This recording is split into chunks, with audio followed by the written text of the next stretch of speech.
Vamos a continuar con lo que hemos venido revisando en la sesión anterior. Y dentro de la temática del derecho societario, hoy día nos vamos a abocar a lo que constituye el régimen patrimonial del derecho societario, haciendo referencia específica a las acciones. Y para poder llegar al tema de las acciones, tenemos que partir de un concepto previo que es el capital social, de manera tal que podamos tener la configuración completa de lo que significa la acción dentro del mercado y cómo constituye la base fundamental del desarrollo del derecho societario, repito, desde la perspectiva patrimonial. Hacer referencia pues a la acción significa aludir a un título que tiene una connotación patrimonial y que, como veremos, sirve para representar la riqueza que supone el desarrollo de una actividad económica. Además, hay que decir de que esta acción puede ser enfocada desde una perspectiva de derecho societario, como nos lo interesa hacerlo hoy en día, pero también desde otras perspectivas que vamos a aludir. Por ejemplo, desde la perspectiva de los títulos valores o incluso de la perspectiva de los derechos reales, porque la acción es un bien mueble que configura como tal, de acuerdo a la clasificación del Código Civil, un bien que puede ser materia de transacciones. Todo eso hace pues de que la acción se convierta en una figura o una institución fundamental dentro de lo que es el desarrollo económico de las empresas. Pero precisamente es esta acción la que nos lleva a una cuestión que es importante especificar de inicio, y es la trascendencia que va a tener dentro de la calificación de las sociedades. La existencia o no de acciones va a conllevar a que se haga una diferencia entre las llamadas sociedades capitalistas y sociedades personalistas, precisamente a partir de la presencia o no de ese título. Cuando nosotros hablamos de sociedades en general, tradicionalmente se ha distinguido entre dos grandes rubros. Por un lado, la sociedad capitalista, aquella en la que lo que más importa es el aporte al capital, lo que tradicionalmente se ha denominado el intuito pecuniae, y por otro lado, la sociedad personalista, en la que lo prevaleciente es la persona del socio, y por lo tanto aquí lo más importante es el intuito persona. Esa distinción entre una y otra marca notables diferencias de los modelos societarios.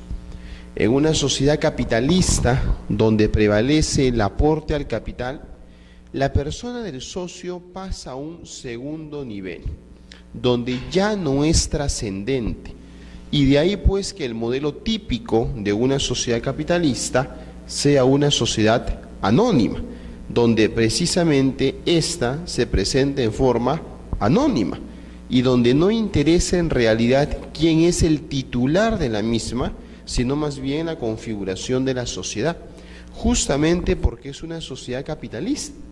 Esta configuración anónima se convierte en su atractivo, en su sello distintivo, donde, como veremos hoy en día, podríamos nosotros desconocer la identidad de los socios actuales si es que los propios socios no revelasen que ellos son accionistas de una empresa, porque no hay forma de saberlo de manera pública en tanto se trata de una información reservada, ya que la sociedad es anónima. La persona del socio importa poco, lo que más importa es la configuración del capital social. Por el contrario, en una sociedad personalista, la situación se presenta diametralmente opuesta, porque aquí lo trascendente es la persona del socio y no el aporte que se haga al capital, no lo más importante. No digo que no lo sea, pero no es lo más importante. Lo más trascendente es la persona del socio y las características personales de éste. De ahí de que en sociedades personalistas existan ciertos rasgos o características que las hacen particulares.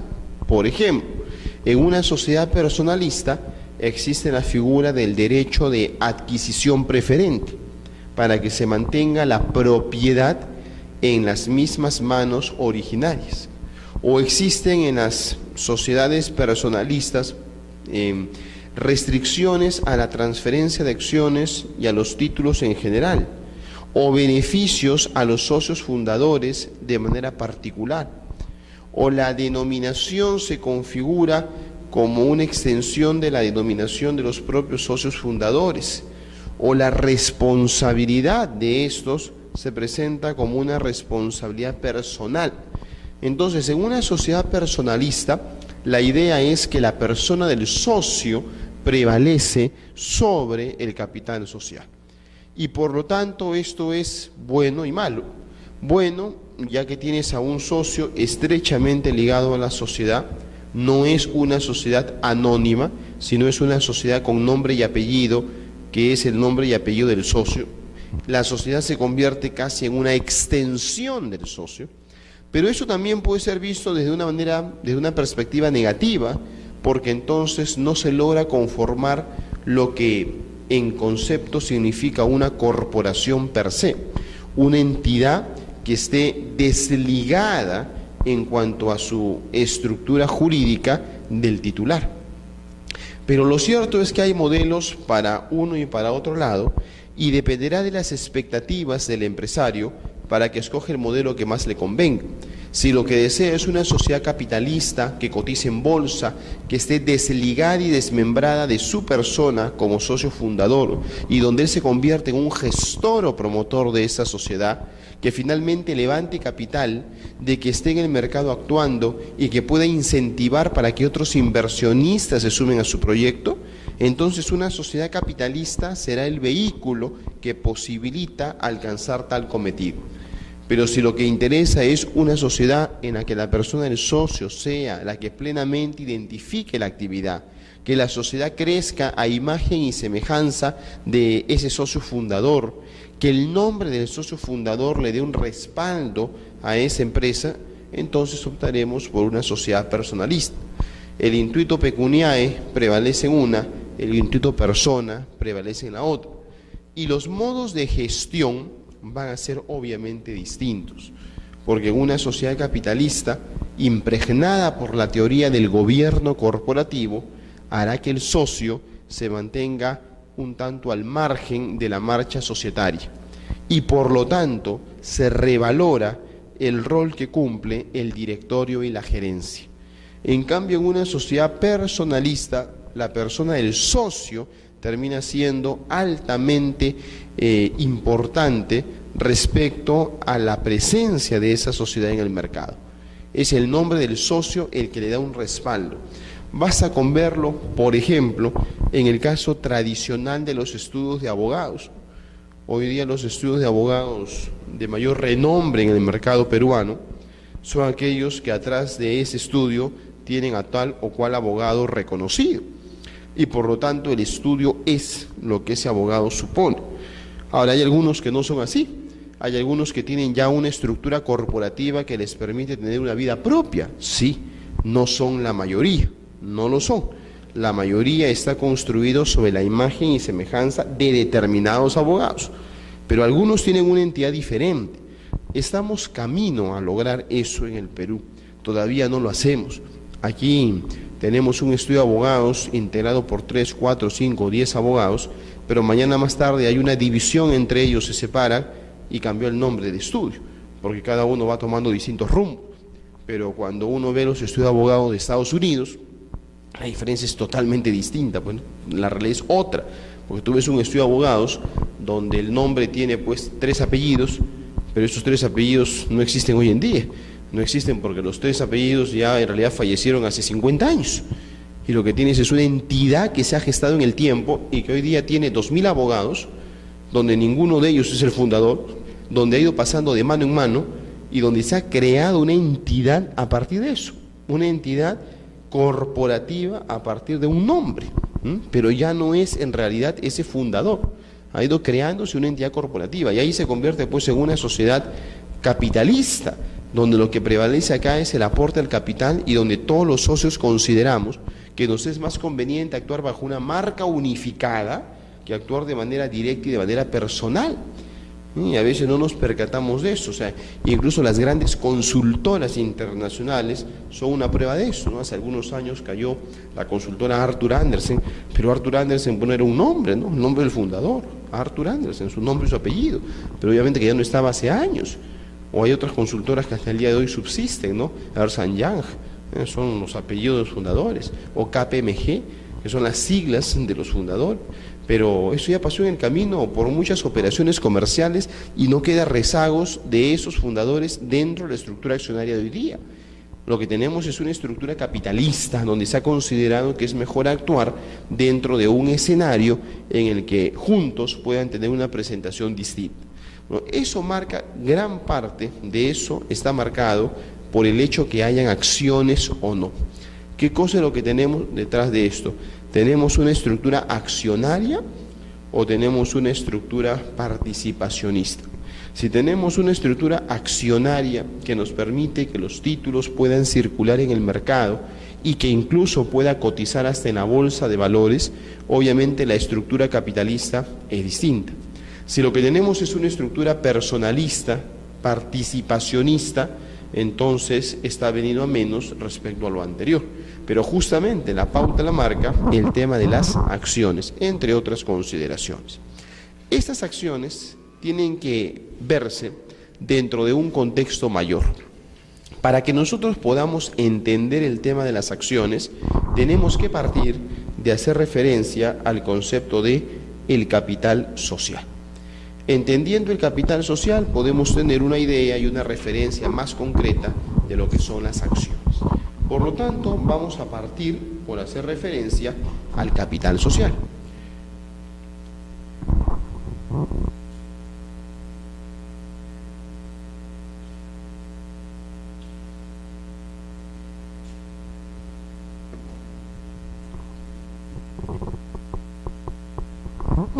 Veamos.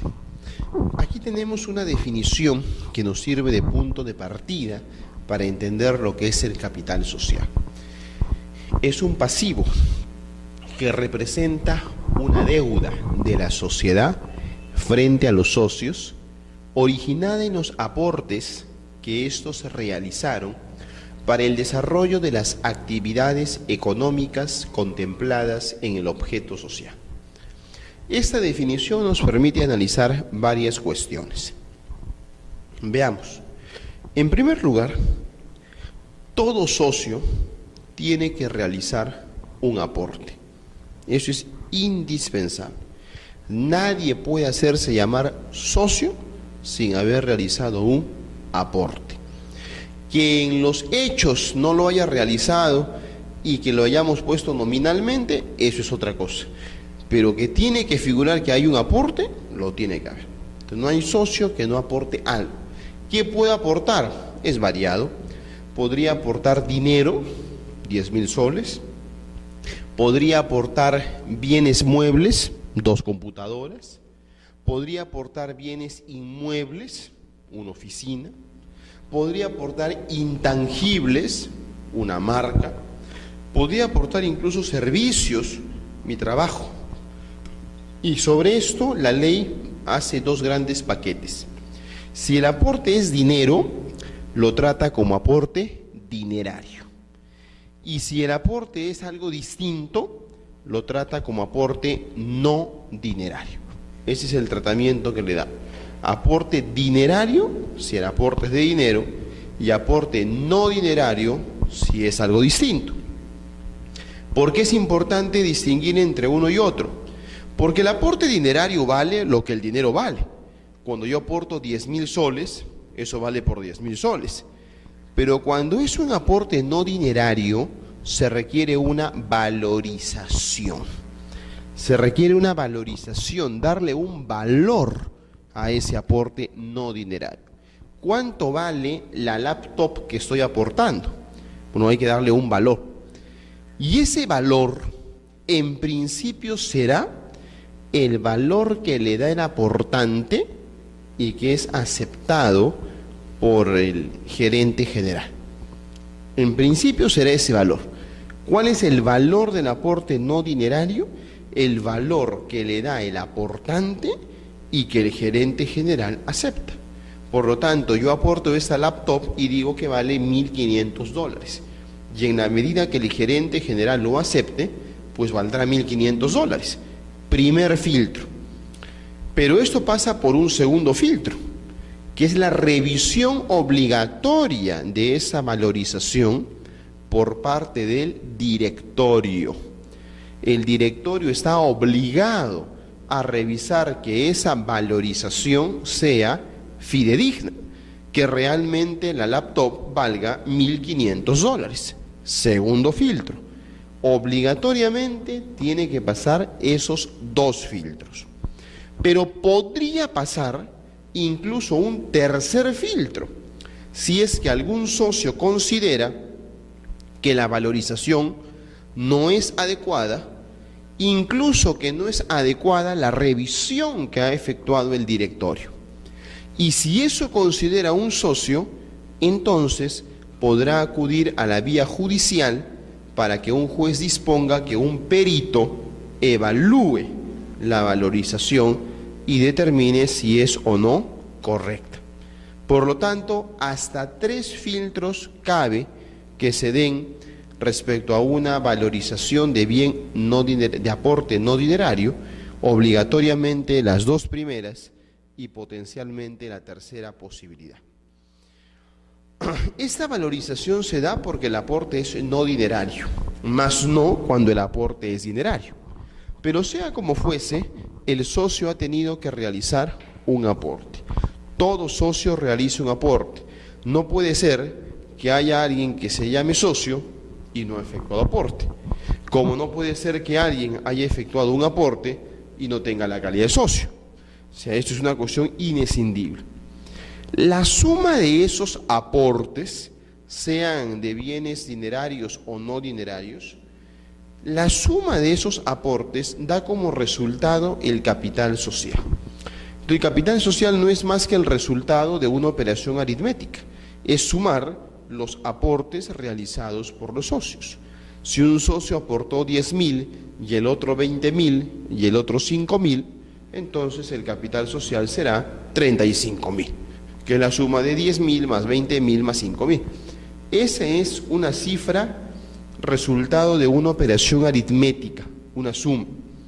Y es una cifra nominal, es la cifra contable, lo que se obtiene en papel, pero que la sociedad tenga un capital de 35.000 soles no significa necesariamente que tenga dinero por 35.000 soles. Y entonces, adelantándonos a lo que veremos luego, diremos que en realidad, en la práctica, más que el capital social, al que es conocedor de estos temas, le interesa saber el patrimonio neto. Si yo realmente sé cómo funcionan estos temas, si yo mañana quiero comprarme a la empresa X, poco o nada me importa cuánto es su capital social. A mí lo que me interesa saber es cuánto es su patrimonio neto, porque eso es lo que realmente la empresa realmente tiene guardado. El otro es una cifra nominal, que puede ser real o puede ser que no. ¿Por qué digo esto? Porque ¿cómo funciona el capital social? Hemos dicho, es la suma de los aportes. Imaginemos, para hacer la historia sencilla, que los aportes solamente son dinerarios. Un socio aporta 10, el otro 20 y el otro 5. Total, 35.000. Esos aportes dinerarios, ¿dónde están? Están depositados en una cuenta en una empresa del Sistema Financiero Nacional. Así dispone la Ley General de Sociedades. Entonces los 35.000 soles están depositados en una cuenta bancaria a nombre de la sociedad, en palabras simples. Y entonces ha dado un voucher, ese voucher lo hemos adjuntado a la minuta de constitución de la sociedad y la escritura pública tiene inserto el voucher. Perfecto. Se supone que en la cuenta bancaria hay 35.000 soles, es nuestro ejemplo. Y se supone que eso es un respaldo de las operaciones que hará la sociedad. Sí, pues, pero nada impide que el día de mañana, después de haber constituido la sociedad, vayamos al banco y de los 35.000 nos levantamos 30.000 y dejamos 5.000. Una situación indebida, porque estamos resquebrajando el capital y habrá la obligación de responder. Sí, pues nadie se enteró de eso. Y nosotros en el papel dice que el capital social es 35.000 soles, pero si vamos a la cuenta no hay 35.000, hay 5.000. Entonces por eso digo que el que realmente sabe de esos temas, poco o nada le importa el capital social, porque ahí puede decir 1.000.000, para lo de la hora no hay nada. Lo que me interesa saber es cuánto es el patrimonio neto de esa sociedad. Esa es una cifra que realmente tiene trascendencia cuando uno hace negocios. Cuando alguien quiere comprar una empresa o fusionarse, eso mira, si es que sabe. Si no, se queda con la ilusión del capital social, ¿no? El capital puede decir algo altísimo, pero no lo es en realidad. Debería, claro, ¿no? Debería serlo, pero vemos lo que sucede pues en la realidad, de que muchas veces se convierte en una cifra eminentemente nominal. Bueno, ese capital social es la suma de los aportes de los socios. Pero el aporte del socio no es un regalo a la sociedad. Yo cuando aporto 10.000 soles no le estoy obsequiando 10.000 soles. Yo estoy aportando con el ánimo que se desarrollen determinadas actividades económicas. Ahora, no cualquier actividad económica, sino las que resultan ordinarias para esa sociedad. ¿Y cómo sabemos eso? ¿Cuáles son ordinarias? Porque son las que están en el objeto social. Yo no le doy 10.000 soles para que hagas lo que quieras con 10.000 soles. No. Esta sociedad tiene por objeto social la fabricación de sillas. ¿Para qué le doy 10.000 soles? Para que fabrique sillas. Para eso le he dado. Para actividades ordinarias. ¿Cómo sabemos qué es ordinario? Objeto social, cláusula estatutaria. Para eso yo le doy, pero no le regalo. Porque si yo mañana más tarde me voy de la sociedad, yo me retiro y le digo a la sociedad, devuélveme lo que yo aporté, no te lo estoy obsequiando, yo te lo he dado para que genere una actividad mientras yo estoy acá, mañana me voy y me tienes que devolver. Por esa razón es que sostenemos que el capital social significa un pasivo, una deuda ¿de quién? De la sociedad, ¿frente a quién o a favor de quién? De los socios. Por lo tanto, cuando yo aporto 10.000 soles a la sociedad, en ese momento yo me estoy convirtiendo en un acreedor de la sociedad. Y la sociedad se está convirtiendo en una deudora mía. Y acá hay una cuestión curiosa. Y es que en el tiempo, el socio es el primer acreedor que aparece. En el tiempo, el socio es el primer acreedor que aparece. Porque desde que se constituyó la sociedad, ya la sociedad le debe a alguien, al socio. Antes que le dé pues a la SUNAT, al trabajador o al proveedor o a quien sea, al que le debe primero desde inicio es al socio. Entonces, el socio, reitero, es el primer acreedor que aparece en el tiempo, pero es el último acreedor que cobra. Es el último acreedor que cobra, puesto que ante una eventual disolución y liquidación de la sociedad, el socio cobrará en la medida que sobre dinero. Como dice la ley, si es que hay un remanente. Si hay remanente, o sea, si sobra patrimonio, eso se distribuye entre los socios a prorrata de su participación en el capital social. Pero si sobra, y si no sobra, pues no se lleva nada. Por eso digo, es el primero que aparece en el tiempo, pero el último que cobra ante una eventual liquidación. Ahí lo que tenemos entonces es la explicación pues de este concepto. Ahora lo entendemos mejor. Es un pasivo, o sea, una deuda, que representa una deuda de la sociedad debe, frente a los socios son los favorecidos, originada en los aportes que estos realizaron, el aporte de los socios, para el desarrollo de las actividades económicas que son ordinarias y que están contempladas en el objeto social. Primera idea. Segunda idea. El capital social tiene una característica tradicionalmente adjudicada por la doctrina, que es la invariabilidad. El capital social es invariable.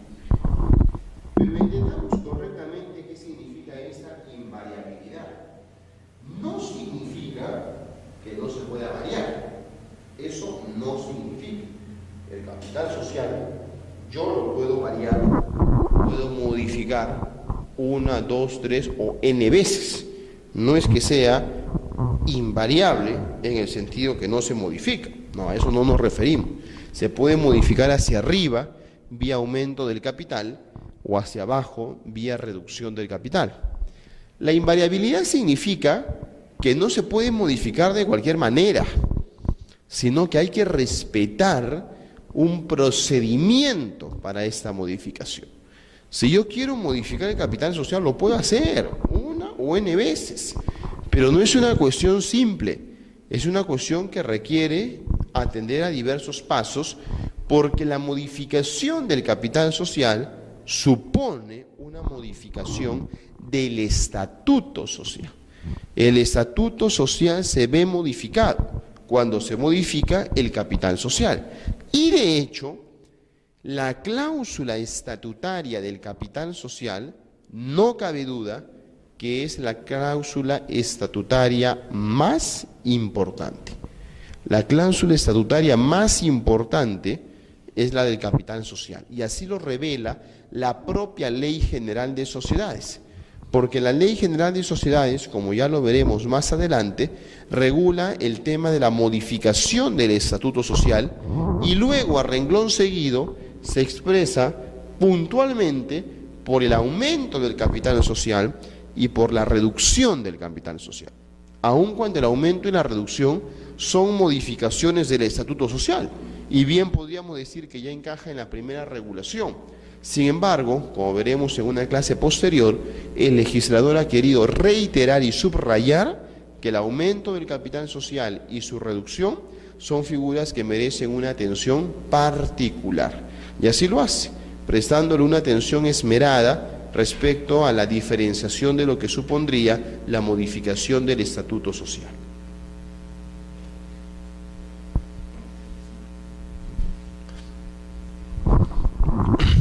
Esa invariabilidad obedece a la razón de fondo del capital social.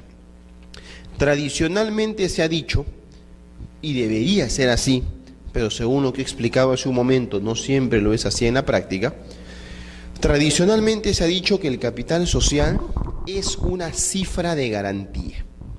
Y esa es la idea. El concepto antiguo de capital social es ese.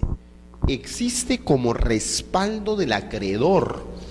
El capital social es una cifra de garantía en pro del interés del acreedor.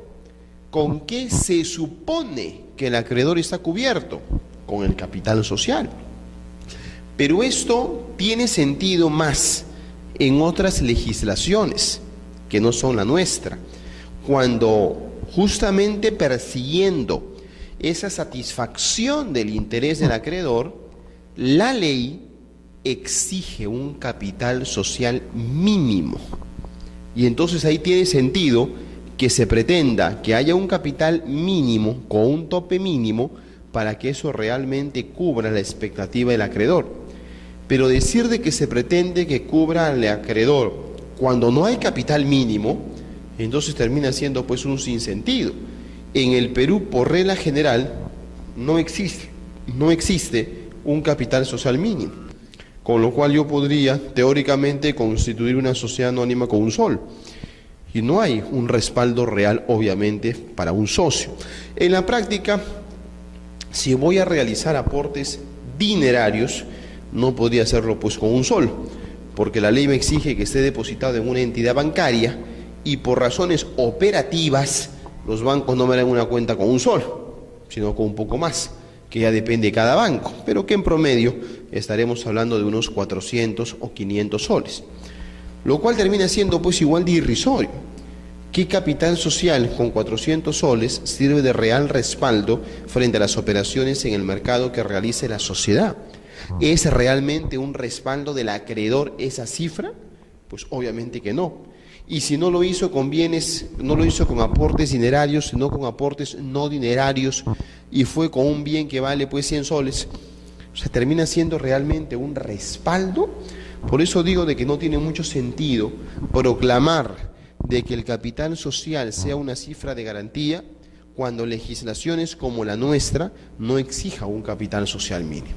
¿Deberían? Yo creo que sí, porque sería la forma de dejar de tener empresas de cartón, empresas formales que existen en el papel pero no en la realidad, y tener realmente una sociedad que sirva de respaldo para las operaciones que hace en el mercado. O sea, una sociedad está reconocida por la ley y el derecho. Cuando se constituye de acuerdo a derecho y es una sociedad regular, el Estado le está dando una licencia para que pueda operar en el mercado y le da la personalidad jurídica, le da un blindaje. Dice que el socio va a estar protegido porque hay una coraza, que lo veíamos en la clase pasada, que lo protege y lo hace inmune frente al ataque de los acreedores. Oiga, ¿todo eso a cambio de qué? A cambio que tenga un capital mínimo, pero a cambio de nada no tiene sentido. ¿A cambio de qué? El derecho te da todas esas prerrogativas y ventajas. La pregunta es, ¿a cambio de qué? ¿A cambio que yo estoy aportando 100 soles? Pues no tiene ningún sentido. Pues si tú quieres gozar de esas prerrogativas, entonces tendrás que alcanzar el capital mínimo. Es que yo no alcanzo el capital mínimo, perfecto, nadie te obliga, pero entonces no gozarás de estas prerrogativas. Eso tiene sentido. Hoy día se exige capital social mínimo en el Perú, pero para casos especiales, no es la regla general. Para un banco, por ejemplo, sí lo hay. Si yo quiero constituir un banco, no lo puedo hacer pues con 10.000 soles. No lo puedo hacer porque la ley de bancos me exige un capital mínimo que hoy día está, creo, por los 25 millones de soles. Es lo que me exige como mínimo. Es un capital que se va actualizando cada 3 meses, los montos. Y así para casos especiales, pero no como regla general, que debería en todo caso existir. La doctrina respecto al capital social se ha preocupado en desarrollar lo que ha denominado como principios ordenadores del capital social, o sea, reglas básicas que hacen que el capital social se rija por estas premisas y directrices en su operatividad. Especialmente ha sido la doctrina española la que ha desarrollado una ingente cantidad de principios ordenadores del capital social. Y todo esto de la mano de lo que supone cumplir el propósito que hace un momento he mencionado. De todos esos principios desarrollados a lo largo del tiempo, fundamentalmente hay 2 de esos principios que han cobrado notoriedad en el camino, que han sido incorporados incluso a nivel legislativo por diversas normas en el mundo y también por la norma peruana. Y me refiero a los principios de integridad y de desembolso mínimo. El principio de integridad sostiene que todas las acciones del capital deben estar íntegramente suscritas. ¿A qué se hace alusión con esta suscripción íntegra de las acciones? Bueno, para entender esto, tenemos que recordar lo que habíamos mencionado en la clase pasada, que es la evolución de las acciones en el tiempo. Una acción va pasando por distintas etapas. Y entonces tenemos la primera etapa, que es la creación, la segunda, que es la suscripción, la tercera, que es el pago, y la cuarta, que es la emisión. Son 4 etapas sucesivas: creación, suscripción, pago y emisión. De modo que para que una acción sea emitida, tiene que haber sido pagada, y para que sea pagada tiene que haber sido suscrita, y para que sea suscrita tiene que haber sido creada. Es una secuencia de etapas. Pues bien, ¿qué significa cada una de ellas? Significa la etapa de la creación, que es cuando la acción se crea. Y la acción se crea de dos maneras. Se crea mediante la constitución de la sociedad, o sea, el pacto social. Cuando se constituye la sociedad debe indicarse, este es un requisito legal respecto al pacto social, debe indicarse el número de acciones en que se divide su capital social. Entonces ahí tenemos ya acciones que se han creado. Pero eso ocurre una sola vez, en el acto de constitución, nada más. Pero de ahí, durante la vida de la sociedad, pueden crearse durante muchísimas oportunidades acciones, y eso se dará mediante acuerdos de junta de socios. Entonces, la creación supone dos caminos: la constitución de la sociedad o los acuerdos de la junta de socios. Con esto lo que tenemos es una acción creada, pero el hecho que la acción esté creada no significa que la acción tenga un dueño. La acción ha sido creada y solamente creada, nada más. Ahora lo que corresponde es buscar quién está interesado por esta acción, quién quiere pagar el valor de esta acción. Cuando alguien se interesa por la acción, es que viene el segundo momento de la suscripción. La suscripción supondrá que alguien se ha interesado por esa acción, que lo que ha dicho es que quiere ser socio titular de esa acción y por lo tanto que se compromete a pagar el valor de la acción. Ese es el momento de la suscripción, que resulta importante porque en ese momento de la suscripción ya contamos con un obligado frente a la sociedad. La ventaja de esta segunda etapa es que a partir de acá la sociedad le podrá exigir a alguien que cumpla con el pago de la acción, con esta prestación de dar, porque se ha comprometido. Ya surgió una relación jurídica obligatoria desde la perspectiva de los derechos de obligaciones. Y esta relación jurídica obligatoria ya estableció una relación de acreedor y deudor, donde el acreedor será la sociedad y el deudor será el futuro socio, el que está suscribiendo. Importantísimo este segundo momento, porque si no habría la suscripción, la sociedad no tendría a quién cobrarle. ¿Cómo le exijo a alguien si este alguien no se ha comprometido formalmente a pagar la acción? Cuando ya se suscribió y tenemos a un obligado frente a la sociedad, vamos al tercer momento que cae por su propio peso. Si lo que hemos hecho es que ya tenemos a alguien obligado a pagar, entonces el siguiente momento pues es bastante claro. Tiene que pagar, y ahí viene la etapa del pago. Tiene que cumplir con la prestación debida. ¿Cuál es la prestación debida? El pago al cual se había comprometido realizar esa persona que quiere ser socio. Por lo tanto, ese suscriptor de la acción se comprometió al pago de determinado monto y lo que corresponderá es que pague, precisamente honrando el compromiso asumido. Ahí está la tercera etapa. Y la cuarta y última etapa supone la emisión, que ya lo veremos en un momento con mayor prolijidad. Es cuando se entrega, por ejemplo, el certificado de acciones, o sea, el documento que representa la acción que yo tengo dentro de la sociedad. Son las 4 etapas sucesivas, una tras otra, en ese orden secuencial que se dan en materia de acciones. ¿Por qué hemos mencionado estas 4 etapas? Pues para entender los principios que tenemos aquí. El principio de integridad hace alusión a la segunda de estas etapas. El principio de integridad se vincula a la etapa de la suscripción. Volvamos a leer este principio. Todas las acciones del capital social deben estar íntegramente suscritas. Íntegramente suscritas. Esto significa entonces que lo que se pretende es que la suscripción, o sea, la existencia de un obligado al pago de la acción, se dé íntegramente por las acciones de la sociedad. Por ello dice, todas deben estar íntegramente suscritas. Yo me comprometo a pagar toda la acción, no es que yo me comprometo a pagar media acción, yo me comprometo a pagar toda. Entonces yo suscribo íntegramente la acción. Si yo me he comprometido a pagar una acción que vale 100 soles, pues estoy comprometido a pagar los 100 soles. Vamos a ver qué distinto será lo que yo pague, es otra cosa. Pero yo me he comprometido por el todo. Esto no es divisible. Yo me comprometo por todo, no me comprometo por media acción. Yo no puedo decir que quiero mitad de acción, no quiero toda la acción. Ahí está el principio de integridad, porque la acción es íntegra.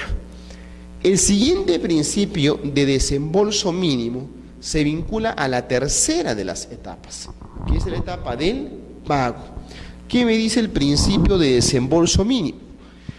Cada acción debe estar pagada en cuando menos el 25% de su valor nominal para ser emitida. Hace un momento había mencionado que después que el suscriptor ha suscrito la acción, es decir, que se ha comprometido al pago del valor de la acción, lo que constituye la prestación debida desde la perspectiva del derecho de obligaciones, si se ha comprometido al pago, el siguiente paso es que pague. Y tiene que pagar todo. Si yo me he comprometido a pagar una acción que vale 100 soles, pues debo pagar los 100 soles. Sin embargo, la ley da la posibilidad de que se pueda pagar por ahora, cuando menos, la cuarta parte, el 25% de su valor nominal.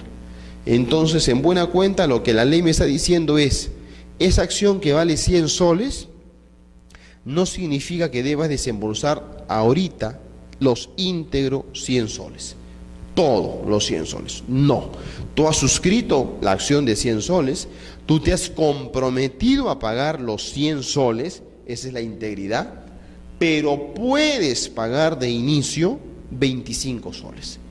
Puedes pagar 25 soles y quedará un saldo pendiente de pago. Y ese saldo pendiente de pago, que será para el socio una deuda, será un dividendo pasivo, para decirlo técnicamente. Ese dividendo pasivo tendrá que cumplirse el pago en el plazo que la sociedad le otorgue. La ley no te da ningún plazo, la ley no te da plazo, pero será la sociedad la que establezca el plazo, que podrá ser un mes, 4 meses, 2 años o lo que sea. Pero será la sociedad la que me dará un plazo. Y yo seré socio, sí, con un pago pendiente por efectuar. Pero soy un socio y no hay ningún problema. Lo importante es que, habiendo desembolsado cuando menos el 25% del valor nominal, estoy acá, en esta etapa, yo puedo pasar a la siguiente, que es la emisión. De forma tal que la emisión no se dará única y exclusivamente cuando se haya pagado todo, sino que la emisión se dará, la emisión de la acción me refiero, cuando se haya pagado cuando menos la cuarta parte. Y por lo tanto, ¿a qué conlleva esto? Que yo he suscrito acciones de 100 soles cada una y he suscrito 10 acciones. Yo me he comprometido a pagar 1000 soles. Pero yo he pagado de los 1000 solamente 250 soles, la cuarta parte. 25 soles por cada acción de 100 es lo que he pagado. Yo he pagado 250 cuando debía de pagar 1000, ok. Pero yo hoy día recibo acciones emitidas por 1000. Yo recibo acciones por 1000, aun cuando solo he pagado la cuarta parte. Y yo tengo una deuda, que esa deuda no está mal, es una deuda generada válidamente. Y yo seré un socio como cualquier otro y funcionaré y operaré como socio como cualquier otro. Pero si este socio no cumple con el pago en el plazo previsto, se convertirá en un socio moroso. Y ahí, cuando es un socio moroso, acarreará los efectos jurídicos que la Ley General de Sociedades establece. Contra el socio moroso, dice el artículo 22 de la norma citada, cabe exigirle el cumplimiento en la vía judicial o excluirlo en la vía judicial. Dos alternativas que el artículo 22 prevé: la exigencia de cumplimiento o la exclusión de la sociedad. Y en ambos casos canalizado judicialmente. Claro que esas dos no son las únicas alternativas. La ley prevé eso, lo que estoy diciendo. Y una lectura rápida o una interpretación literal daría la impresión que la sociedad solo tiene dos alternativas contra un socio moroso. Parecería eso, porque la ley me dice A o B. Y entonces yo podría entender que contra un socio moroso la sociedad solamente puede o exigirle el cumplimiento en la vía judicial o excluirlo por la vía judicial. Sin embargo, hay que entender, siendo más amplios en la interpretación, que adicionalmente a esas dos posibilidades caben otras, que no están expresamente en la ley, pero que son posibles. Por ejemplo, es posible que yo no quiera ni demandarlo para que pague, ni demandarlo para que se vaya. Yo lo que quiero es darle un nuevo cronograma de pago. Podría ser eso. Es un socio moroso. ¿Y qué le damos? Un nuevo cronograma de pagos para que cumpla con el pago. ¿Y cuál sería el argumento jurídico que permite el sustento de lo que estoy afirmando? Pues no es ninguna norma específica, es un principio general del derecho. Y ese principio general del derecho, que se aplicará acá por integración, no interpretación, sino por integración, ya que la norma no lo dice y por consiguiente hay una laguna del derecho, serán los principios generales del derecho. Ese es el método. Y hay un principio básico que dice: quien puede lo más, puede lo menos. ¿Qué es lo más que se le puede hacer a un socio? Lo más, excluirlo. Esa es la medida más drástica contra un socio. Porque si a ese socio lo excluimos, pierde la condición de socio. Ya no es socio y con eso se le cae todo su andamiaje jurídico. Ya no puede venir a la junta de socios, ya no puede votar, ya no puede impugnar, ya no puede revisar los balances, ya no puede solicitar auditorías, ya no puede solicitar convocatoria a junta, ya no tiene derecho a dividendo, ya no tiene derecho a nada. Queda claro que el artículo 22 le confiere a la sociedad la posibilidad de excluir al socio moroso, queda clarísimo como el agua. Entonces, si la sociedad puede lo más, que es excluirlo, ¿cómo no va a poder lo menos, que es darle un cronograma de pagos? Perfectamente posible. Por consiguiente, llamo de ejemplo, cito este caso, pero hay que tener en consideración que estas dos alternativas no deben ser las únicas que consideremos como las viables para la actuación de la sociedad frente a un socio moroso. Algo más. Un socio moroso, en tanto haya incurrido en mora, tiene pues un tratamiento distinto que se justifica plenamente en razón de su calidad de moroso. Por ejemplo, si el socio está moroso, quedará suspendido su derecho de suscripción preferente. Es decir, mañana la sociedad aumenta capital social y crea más acciones. Todos los socios tienen derecho de suscripción preferente, de suscribir las acciones que se están creando en proporción a la participación porcentual que tienen en el capital social, con el ánimo que mantengan su participación accionaria. Eso lo establece el artículo 207 de la Ley General de Sociedades.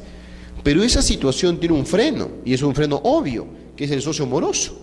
Porque si tú eres moroso y no has cumplido con el pago de las acciones que actualmente tienes en tus manos, no tendría sentido que te permita que compres más. No tiene lógica. Primero paga lo anterior y luego compras más. Entonces vean ustedes cómo hay una restricción porque el socio es moroso. Algo más.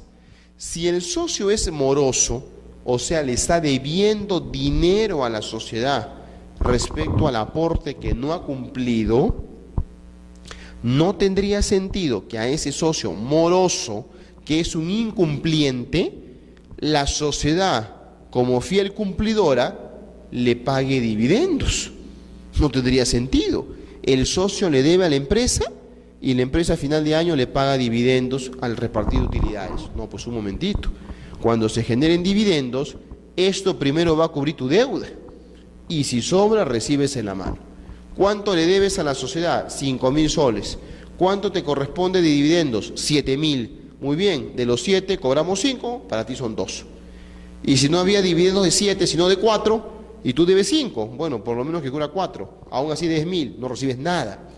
Por lo tanto, el ser socio moroso lo coloca al socio en una situación obviamente de desventaja, pero entendamos que ese socio moroso lo es en razón de su propia actuación al no haber cumplido, al haber inobservado el plazo comprometido con la sociedad para el cumplimiento del saldo de su aporte. Pero entendamos que es el socio moroso, y el socio moroso no es el que debe aporte, no es el que ha pagado 25% y debe el saldo, ese no es moroso. Es moroso aquel que no ha cumplido con el pago en el plazo previsto. Esto hay que subrayarlo, porque puede ser que yo hoy día estoy pagando el 25%, me comprometo a pagar el 75% de acá a 3 años, a eso me he comprometido frente a la sociedad. Hasta el año número 3, yo no soy un socio moroso, pero es que no he pagado. No he pagado porque el plazo todavía no se ha cumplido. Por lo tanto, si al final de este año hay utilidades que repartir, ¿a mí me va a tocar utilidades? Por supuesto, porque yo no soy moroso. Y si se van a crear acciones, ¿yo tengo derecho de suscripción preferente? Por supuesto, porque no soy moroso. Pero debe, está bien que deba, pues no se ha cumplido el plazo. Entonces tengamos bien en cuenta eso. No es de que moroso es aquel que debe. Moroso es aquel que no ha cumplido con pagar la deuda en el plazo, que es otra cosa, Yo puedo ser un socio que deba, pero no porque deba estoy cometiendo un pecado. Y lo digo porque muchas veces se tiene una idea pues falseada o equivocada. Se cree que tener una deuda es algo negativo, es un pecado frente a la sociedad, y eso no. O sea, tener una deuda no es nada negativo en la medida que se esté respetando los plazos y los acuerdos respecto a esa deuda. Eso hay que tener en consideración cuando hablamos de un socio moroso. En conclusión, estos dos principios ordenadores del capital social, el principio de integridad y el principio de desembolso mínimo, guardan relación con dos etapas en la evolución de las acciones. Por un lado, la suscripción y por otro lado, el pago. Con todo eso, vayamos ahora sí al concepto mismo de acción, que es el que nos interesa. El de capital social ha sido una suerte de preámbulo para llegar a la institución que nos interesa, que es la acción.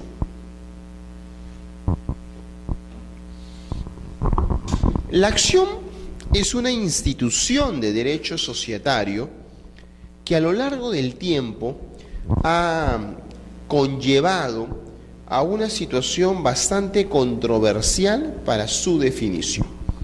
Es pues una institución compleja.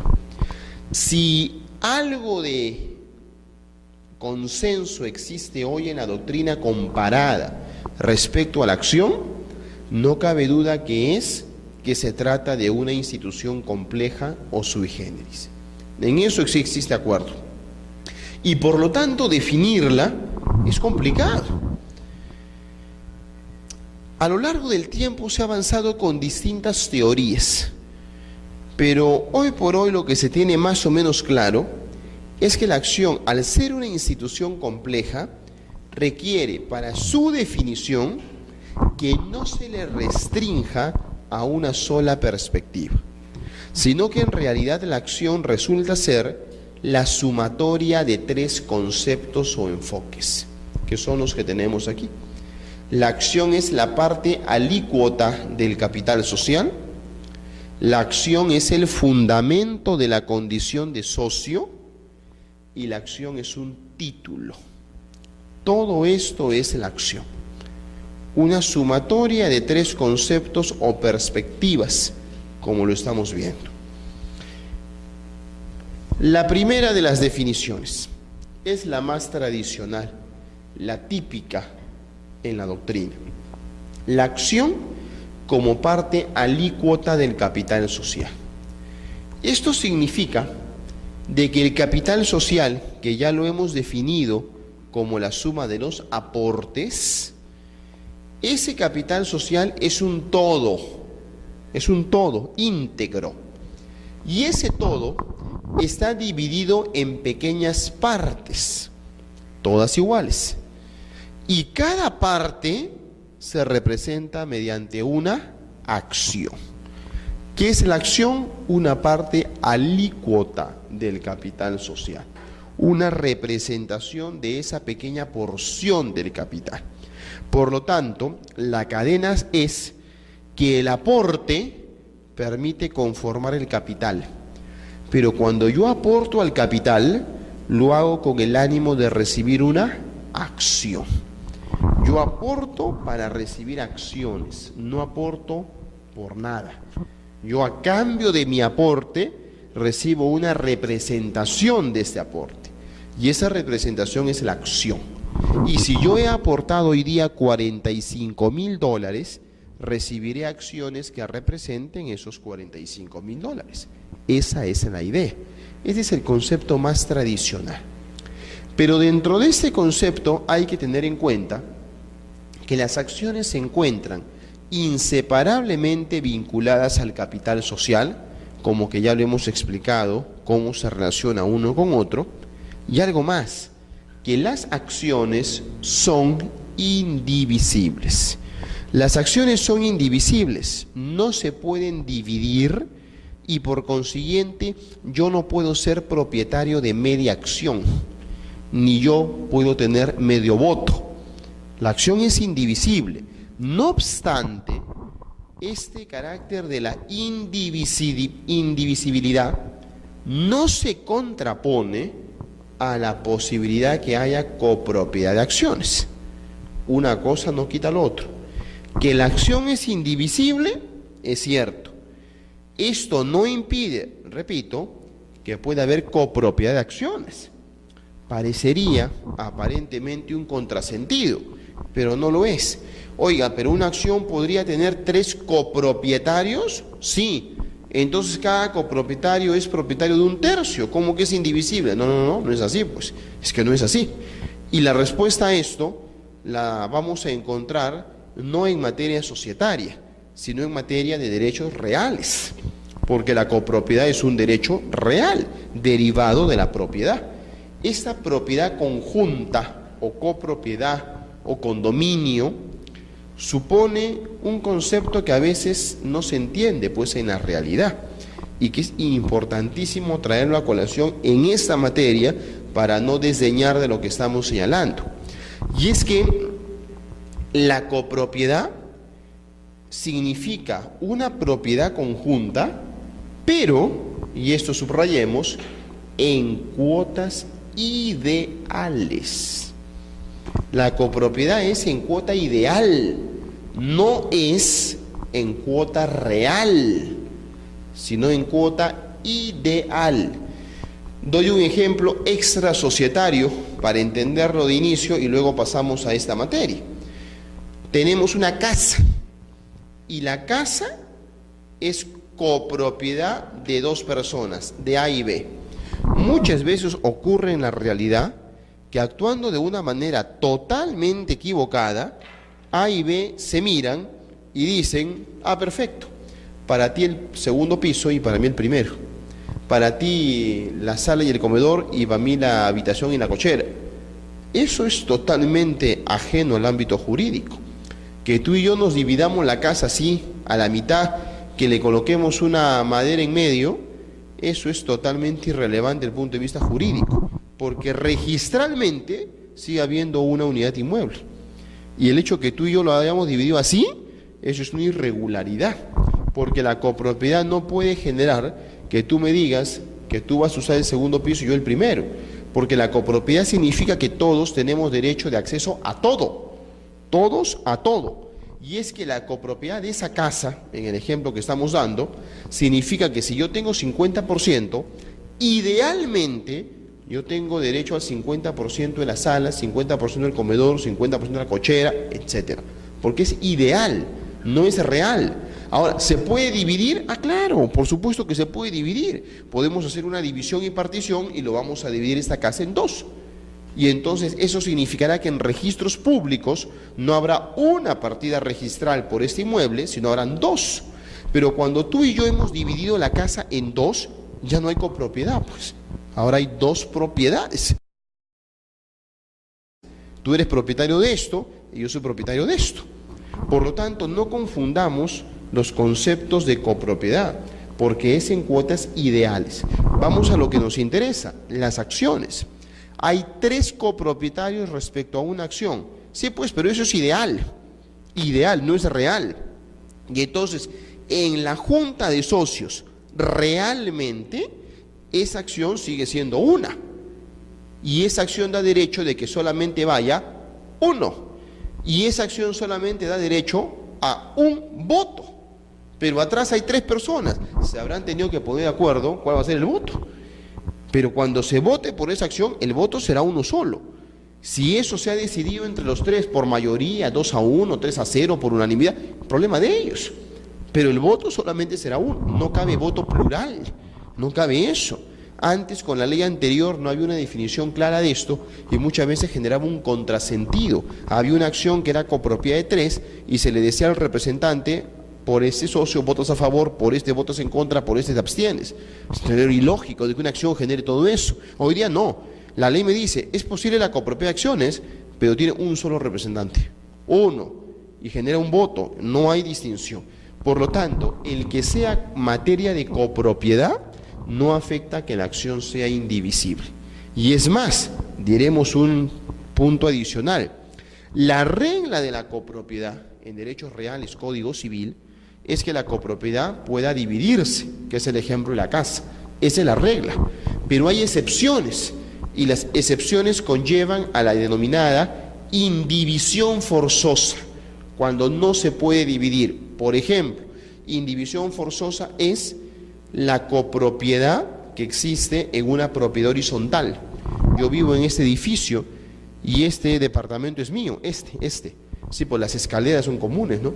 Las escaleras es copropiedad. ¿Y esa copropiedad se puede dividir? No, indivisión forzosa. No se puede dividir, no es que la escalera mitad para ti, mitad para mí. O sea, eso quedará necesariamente así, en copropiedad. Igualito pasa con las acciones. Las acciones pueden estar en copropiedad. ¿Y se podrán dividir? No, indivisión forzosa. No es que 1/3 de la acción para ti y 1/3 para mí. No, no es así. Eso permanece con indivisión forzosa. No se podrá dividir la acción. Entonces ahí o se queda uno con la acción, o se vende y cada uno recibe 1/3 del dinero. Por lo que no podemos hacer es que cada uno reciba 1/3 de la acción. No. Por lo tanto, que quede bastante claro este primer concepto de la acción como parte alícuota del capital social, donde hemos subrayado el carácter indivisible de la acción. Primer concepto. El segundo concepto de la acción ya es un poco más moderno. La acción como fundamento de la condición de socio. Aquí se parte de la idea que la acción le da al titular de la misma un estatus jurídico particular, que es el de socio. Todo aquel que tenga una acción en su mano es socio. De modo tal que no puede haber alguien que tenga acciones y no sea socio. Como tampoco puede haber alguien que sea socio y no tenga acciones. Es una característica pues inescindible, es una relación biunívoca que totalmente se presenta en forma plena. Yo tengo acciones y soy socio, y si yo soy socio tengo acciones. Eso es inescindible. Sin embargo, el concepto ha evolucionado respecto al alcance de esto, porque el hecho que yo sea socio me da un estatus jurídico, y ese estatus jurídico me concede derechos económicos y derechos políticos, 2 caras de una misma moneda. Tengo derechos económicos donde el principal va a ser el derecho al dividendo, y tengo derechos políticos donde el principal va a ser el derecho al voto, entre otros, claro está. Pero estos derechos antes se consideraban totalmente atados, de modo tal que todo socio tenía derechos económicos y tenía derechos políticos. Ese era el concepto que había antes. Todo socio tenía derechos económicos y derechos políticos, y era impensable que tenga unos y que no tenga otros. Lo cierto es que esa perspectiva ya varió. Y hoy día el concepto es totalmente distinto.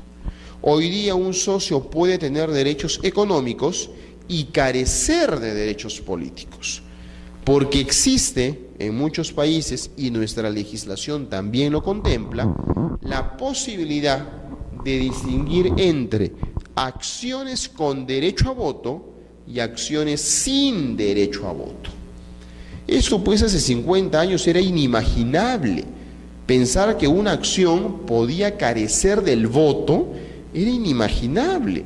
Cómo el socio no podía tener el derecho político consustancial a su calidad de socio, que es el voto. Bueno, eso ya cambió.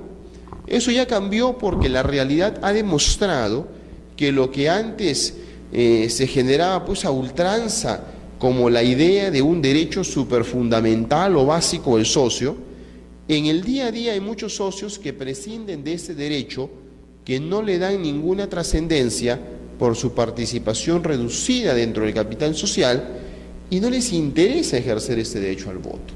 Esto se da en las sociedades que cada vez son más masificadas. Cuando yo tengo hoy día 80% de participación en una empresa, pues es más que seguro que a mí mi voto me interesa de sobremanera, porque yo sé que con el 80% yo mando. Me interesa ir a la junta de socios y votar, obviamente, porque yo sé que tengo un peso relevante.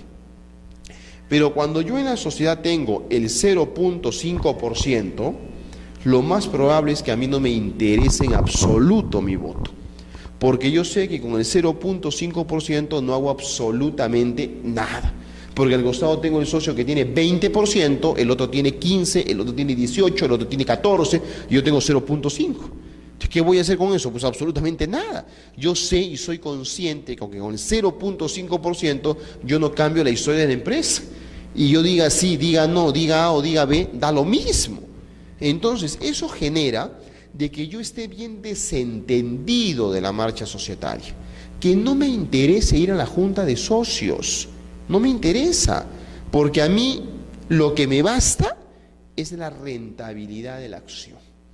Consciente o inconscientemente yo cedo el manejo a los mayoritarios, con tal de que mi acción me genere una rentabilidad que yo espero. Si al final del año yo había invertido $20.000 y esos 20.000 me genera un dividendo de 8.000, no estoy contento y continúo. Pero ¿quién maneja la empresa? A, B, C, yo ni cuento. El siguiente año ya no son 8, son 12, estoy contento. El siguiente año son 30, estoy contento. El siguiente año es 1.000, todas mis acciones y me voy. Las vendo, recibo mi dinero y me voy a otra empresa. Soy un ave de paso. Eso pasa con un accionista minoritario. Y el grueso del accionariado en las sociedades contemporáneas está en accionistas minoritarios.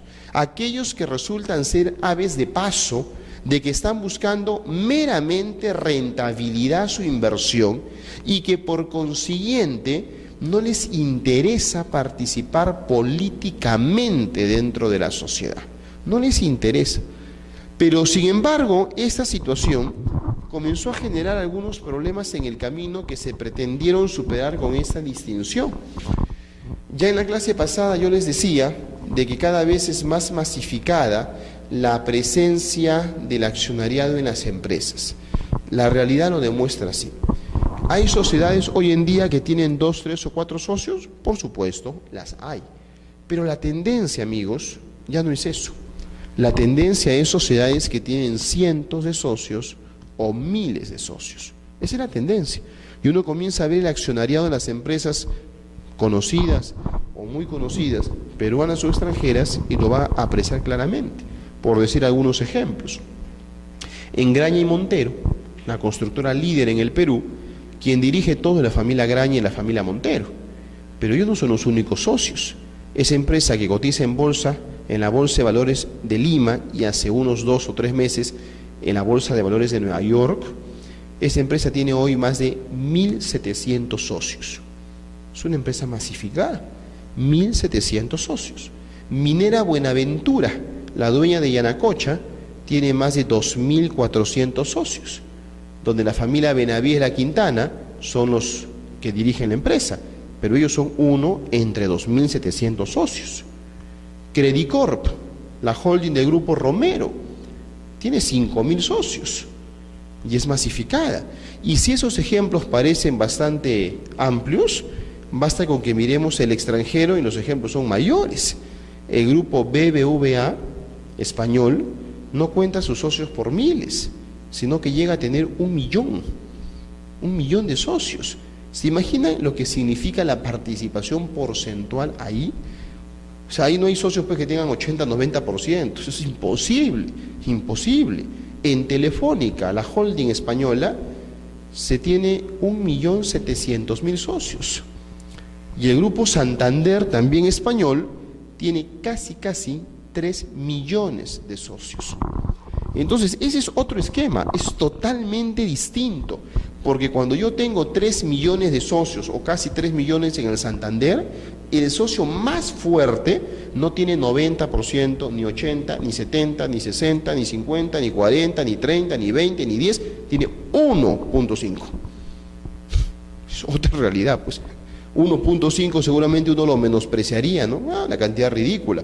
Ridícula en esa empresa no lo es enorme. Tener 1.5 en una empresa que tiene 3 millones de socios te hace gigante, gigante. ¿Cuánto tiene el socio más fuerte? 1.5. Y el que le sigue, 0.000001. Es una clasificación enorme, pues. Microsoft, Bill Gates a la cabeza, emblemática empresa. ¿Cuánto tiene de participación Bill Gates? 9%. Y es el socio número 1, 9%. Oiga, aparentemente reducido. Bueno, si consideras que es una empresa que tiene como 100.000 socios, 9% es un montón. Entonces, eso lleva a apreciar cómo va cambiando este escenario. Los ejemplos que les doy son bastante numerosos. Quedémonos con algo simple. Quedémonos con una sociedad que tiene 50.000 socios. A los ejemplos que les doy es poco. O sea, cuando yo tengo una sociedad que tiene 50.000 socios, tengo que hacerme una pregunta totalmente válida. Y la pregunta será, ¿dónde mañana reúno físicamente a 50.000 socios? Es una pregunta que me tengo que hacer. Cuando mañana hay una junta, ¿dónde los coloco bajo techo? A 50.000 socios. Esa es una pregunta que me tengo que responder. Oiga, los voy a convocar, ¿pero dónde? No es broma juntar 50.000 personas. Pero en la realidad lo que se ha demostrado es que esa junta, los 50.000 no van, pues. Y con suerte de los 50.000 irán 1.000. Con suerte. ¿Por qué? Porque los 1.000 son los mayoritarios, los controladores, los que sienten que su voz pesa. Pero los que no van. Y se genera un fenómeno que es el ausentismo a las juntas. Y ahí es donde entra ese tema, donde la sociedad dice, oiga, y si me saco de encima a todos estos accionistas a los que no les interesa la marcha societaria, ¿y cómo me los saco de encima? Les quito el voto. Les quito el voto, ya ni siquiera te convoco, ya ni siquiera tienes que venir a la junta. Y como a ti lo que te interesa es rentabilidad, a su momento lo veíamos, hacemos un trueque. Y yo te digo, oiga, dame tu voto y a cambio yo te voy a dar un mayor dividendo. Dividendo preferencial, le llama la ley. En las acciones sin derecho a voto, la sociedad te quita el voto, pero a cambio te da un dividendo preferencial, que lo negocio contigo, ¿no? No es que te quito yo compulsivamente, o sea, he negociado contigo. Yo, sociedad, te digo a ti, oiga, ¿qué te parece si en vez de las acciones con derecho a voto que actualmente tienes, en vez de eso te doy acciones sin derecho a voto? Obviamente tú me preguntarás, bueno, ¿y a cambio de qué? Bueno, a cambio de un dividendo preferencial. Ese dividendo preferencial significará una preferencia, que podrá ser preferencia de rango o preferencia de cantidad. Yo te doy una preferencia, que podrá ser preferencia de rango o preferencia de cantidad. Si es una preferencia de rango, significará que ese socio va a cobrar antes que los otros. Y si es una preferencia de cantidad, significará que va a cobrar más que los otros. Preferencia de rango y preferencia de cantidad. Si es de rango, cobra antes; si es de cantidad, cobra más. Ejemplos. Tú tienes el 0.5% de participación en Bacus. Con esa cantidad reducida, a ti no te interesa ir a las juntas de socios, nunca has ido, no votas, no te interesa, y hoy día Bacus te toca la puerta a hacerte un ofrecimiento que tú lo ves atractivo frente a la realidad actual. Te dice, oiga, ¿qué opinas si en vez de esas acciones te las cambio por acciones sin derecho a voto? Y a cambio de tu voto, te voy a dar la preferencia de rango. Eso significa que si mañana Bacus reparte dividendos el día 20 de abril, a ti te lo vamos a dar el día 2 de abril, antes. Esa es tu preferencia, con lo cual ganas liquidez, antes. O la otra preferencia, de cantidad. A todos los accionistas le vamos a repartir dividendos, 10 soles por cada acción. En tu caso, 13 soles 50, más cantidad. Y tú puedes darte cuenta de que a cambio de ese voto que tú nunca lo ejercías, ahora podrías obtener un beneficio de cobrar antes o de cobrar más o de cobrar las dos cosas, porque puede ser preferencia de rango, preferencia de cantidad o preferencia de rango y cantidad, lo que se te otorgue. Es un modelo atractivo y de repente a muchos les convence esto y dice, perfecto, prefiero tener acciones sin derecho a voto, pero de esta manera gozo de una preferencia distinta. ¿Por qué la sociedad haría esto? Porque quiere sacarse de encima una masa de accionistas minoritarios. Mañana más tarde, cuando hará esa convocatoria junta de socios, ya no tiene que prever el famoso local para los 50.000, porque los que tienen acciones sin derecho a voto no tienen derecho a exigir de ingresar a esa junta de socios. Y por lo tanto yo puedo prever hasta logísticamente un local menor para que solamente acudan los que son titulares de la acción con derecho a voto. A los otros les voy a informar, porque obviamente es su dinero, no es que lo manejo a ciegas. Les voy a informar semestralmente de cómo marcha la sociedad. Pero ya es un accionista sin derecho a voto, él no vota, no cuenta. Es un accionista de que tiene un derecho económico, pero que no tiene un derecho político. ¿Hoy día eso es posible? Sí.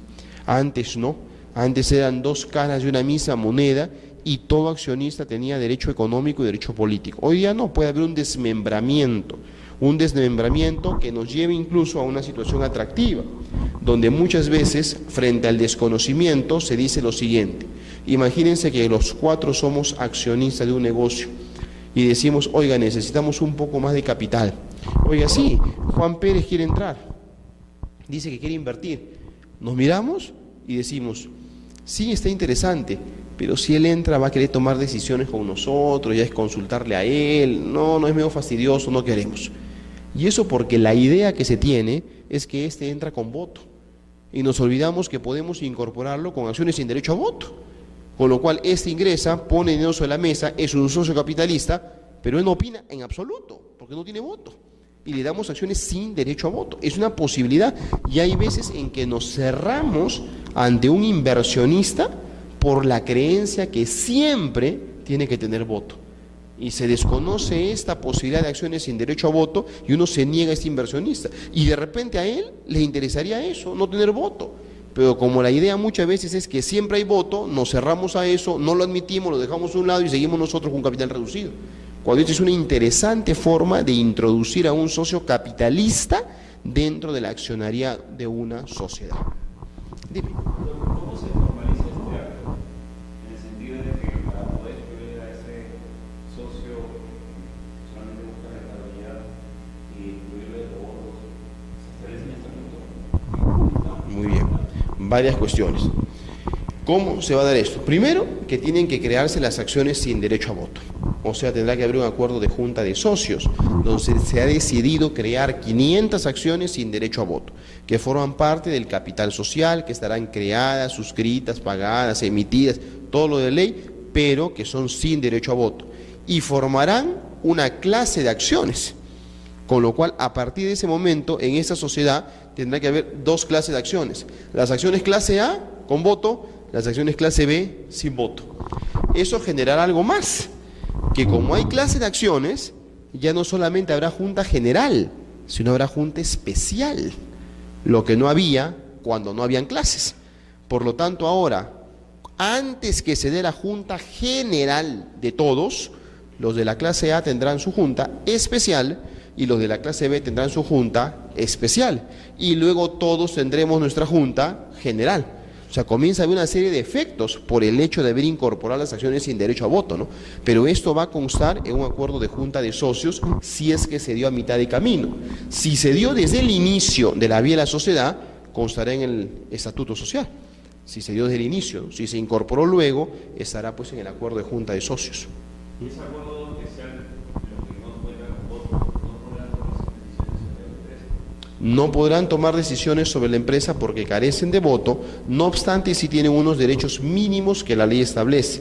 Por ejemplo, tendrán derecho, ya dije uno, a que se le informe semestralmente la marcha de la sociedad, pero algo muy importante, tendrán derecho de suscripción preferente.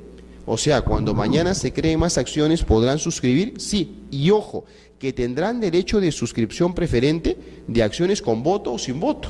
O sea, de ambas, van a tener ese derecho de suscribir preferentemente acciones de las que se estén creando. Eso sí, pero lo que van a carecer es del voto. Y por lo tanto no podrán tomar una decisión sobre la empresa. Si yo soy el que está adquiriendo la acción, sé que soy un accionista que no va a poder tomar decisiones. Soy un accionista rentista, lo que se le llama en el mercado, ¿no? Que busca rentabilidad, nada más. Que tengo conocimiento de la marcha de la empresa, pero que no tomo decisiones. Obviamente, ¿a quién le va a interesar esto?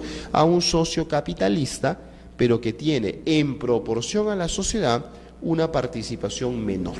Obviamente, a un mayoritario, difícilmente, por no decir nunca, le va a interesar esto, ¿no? Alguien que tenga 70 acciones, 70% de participación, sin derecho a voto, pues es ilógico, ¿no? O sea, nadie va a hacer eso.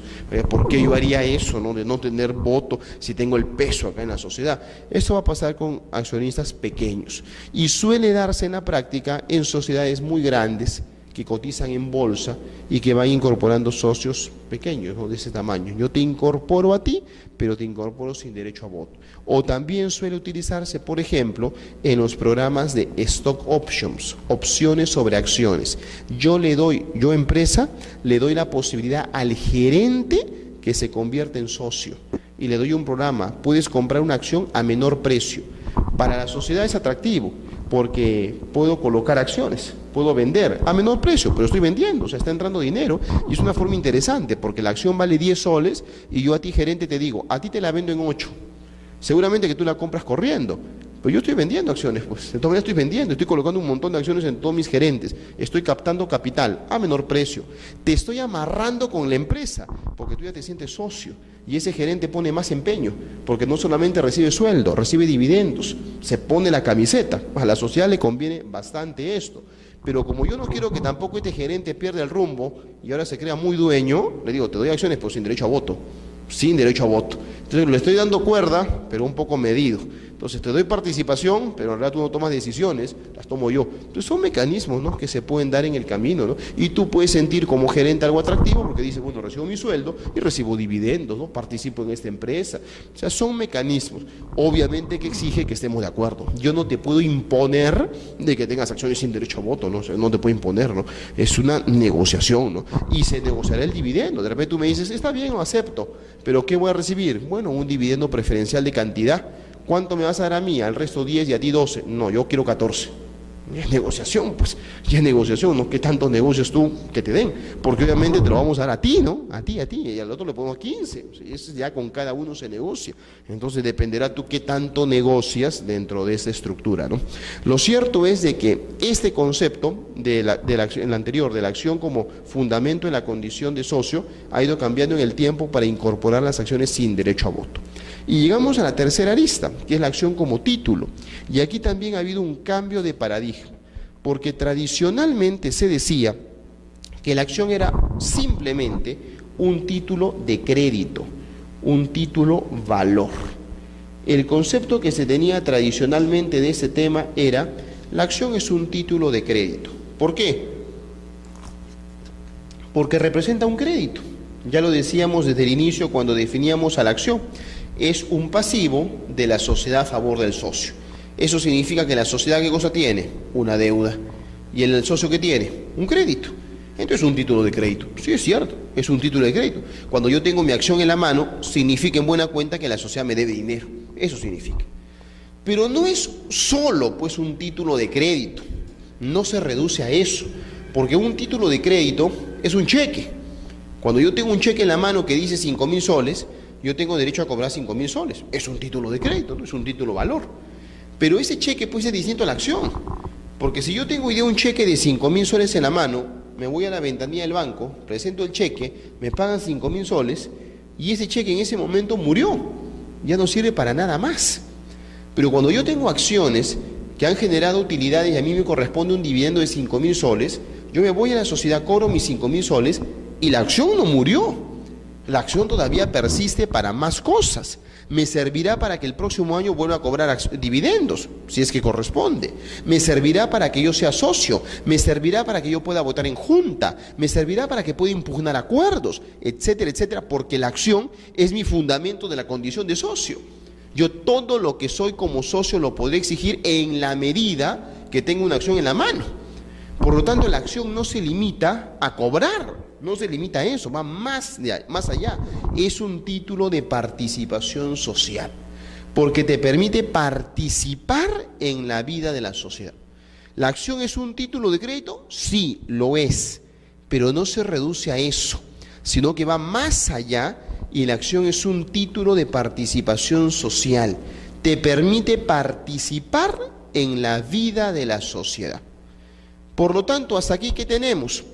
El concepto tripartito, lo que se llama el concepto trilógico o tridimensional de la acción.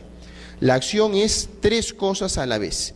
Es la parte alícuota del capital social, es el fundamento de la condición de socio y es un título de crédito y de participación social. La sumatoria de estos tres enfoques da el concepto integral de acción.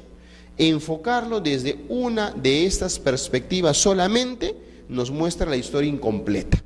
La historia completa, el paquete íntegro, es hacer el enfoque desde las tres perspectivas. Vamos ahora a las clases de acciones, que ya lo he aludido hace un momento. Las acciones en principio son todas iguales. Cuando tenemos acciones en una empresa, en principio todas son iguales, todas dan los mismos derechos, imponen las mismas obligaciones, exactamente igual. Pero puede, no digo debe, puede haber clases de acciones. Acciones clase A, acciones clase B, acciones clase C, puede haber eso. ¿Y cuál será la diferencia? Los derechos, hay una que te da más derechos que otra. Las obligaciones, hay una que te impone más obligaciones que otras. Lo que no puede diferenciar es el valor nominal. El valor nominal no puede ser diferente, porque el valor nominal es el resultado de una operación aritmética que ya hemos aludido. ¿Cuánto vale cada acción? Tomas el capital social y lo divides entre el número de acciones. Tú dices, ¿cuánto vale cada acción? Bueno, veamos. Capital social, ¿cuánto es? $100.000. ¿Cuántas acciones hay en esta empresa? 10.000 acciones. ¿Cuánto es el valor nominal? 100.000 entre 10.000, bueno, $10. Listo. El valor nominal es $10 de cada acción. ¿Podríamos decir una acción vale 10 y la otra vale 12? No, pues es imposible, ¿no? Es una operación aritmética. Entonces, por ahí no hay diferencia. Las acciones de clase A valen 10 y las de clase B valen 14. No, falso, todas valen 10. Todas valen 10. Valor nominal, otra cosa es valor de mercado, esa es otra cosa. Pero valor nominal es igualito, toditas valen 10. Que la de clase A te da más derechos y la de clase B menos derechos, esa es otra cosa. Pero que vale 10, 10, 10, 10. Entonces, en valor nominal no hay diferencia, en derechos y obligaciones sí. Aquí se corrige lo que decía la anterior Ley General de Sociedades. La anterior cometía el error de decir que había diferencia por el valor nominal. Eso se corrige. Esa es la anterior, esta es la vigente. Te corrige eso, ¿no? Valor nominal no. Todas tienen el mismo valor nominal. No hay diferencia en ese sentido. No hay que confundir las clases de acciones con los tipos de acciones. Aquí lo que tenemos son criterios de clasificación. Y les menciono tres criterios importantes, de los más conocidos, pero de los tres ya hemos visto dos. El segundo y el tercero. Por el derecho político consustancial, ya explicamos, acciones con derecho a voto y acciones sin derecho a voto. Eso ya lo vimos. Por la etapa de desarrollo también, Acciones creadas, suscritas, pagadas y emitidas. Eso ya hemos visto. Nos resta el primer criterio, que es quizás el más interesante, que es por el valor. Y acá diferenciemos a las acciones a la par, sobre la par y bajo la par. Rápidamente sus definiciones y luego las ejemplificamos. Acciones a la par, cuando el valor nominal es igual al valor de mercado. Acciones a la par, valor nominal igual a valor de mercado. Acción sobre la par, cuando el valor nominal es menor al valor de mercado. Sobre la par. Y acción bajo la par, cuando el valor nominal es mayor al valor de mercado.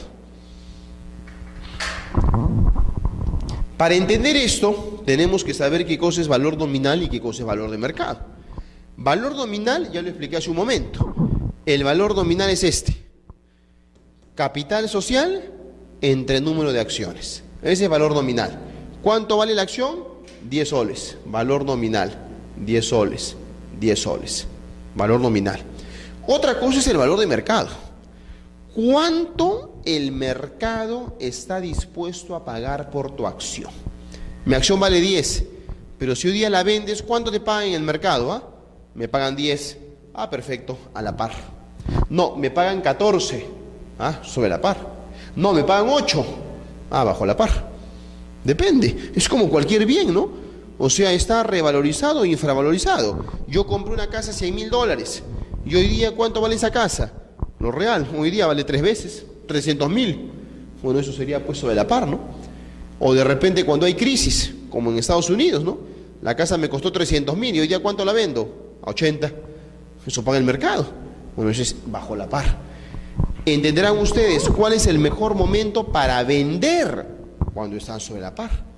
¿Cuál es el mejor momento para comprar cuando está bajo la par? Y este es un juego, ¿no? Sube y baja. Hay una fluctuación del valor de la acción. ¿A mí me conviene vender cuando está 14 lo que yo pagué 10? Obviamente, ¿no? Esa diferencia del 4 en el ejemplo, de 10 a 14, eso se llama prima de control. La diferencia hacia arriba, prima de control. Entonces, yo pagué 10, pero ahora cuando lo vendo me pagan 14. Esa diferencia de 4 es prima de control. ¿Por qué yo lo vendo a 14 algo que me costó 10? Porque yo te estoy vendiendo el control de la empresa y el control cuesta.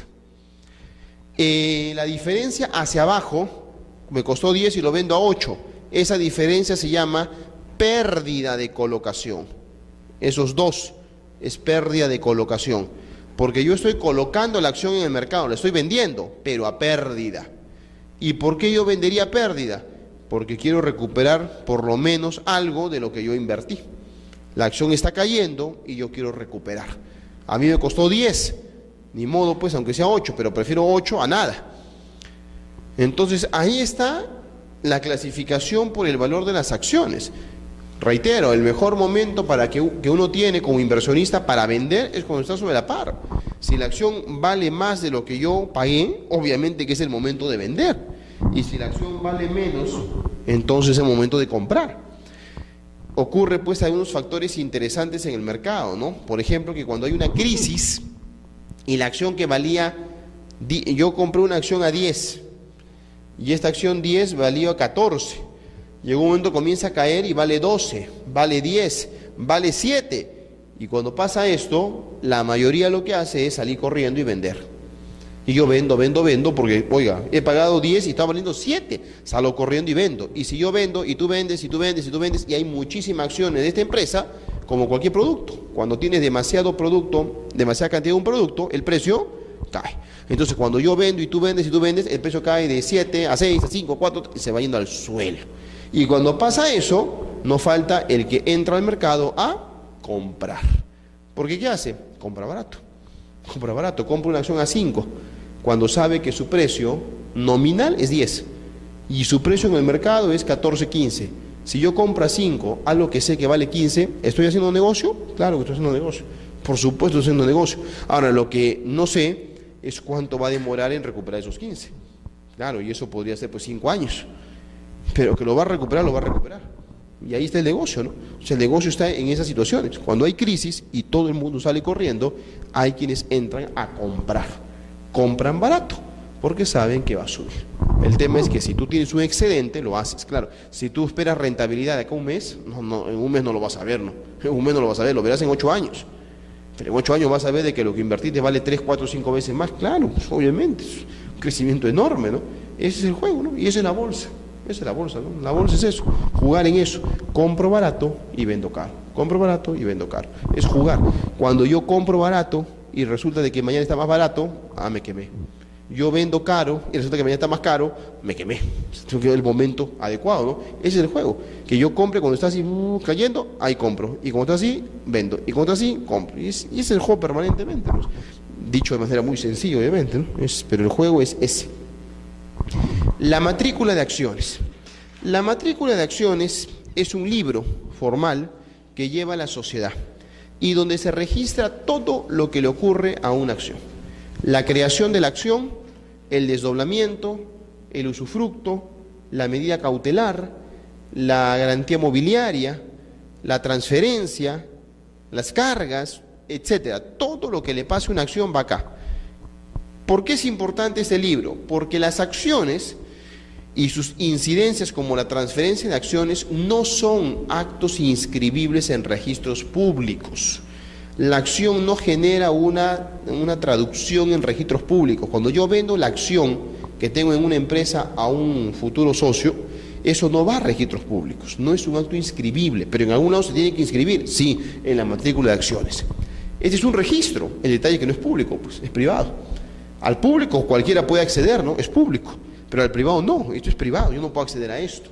Entonces, cuando yo me voy a registros públicos y pido la partida registral de la empresa X, yo ahí me voy a enterar quiénes son los socios fundadores, pero no necesariamente son los socios actuales. Los socios actuales se ven acá, en la matrícula de acciones.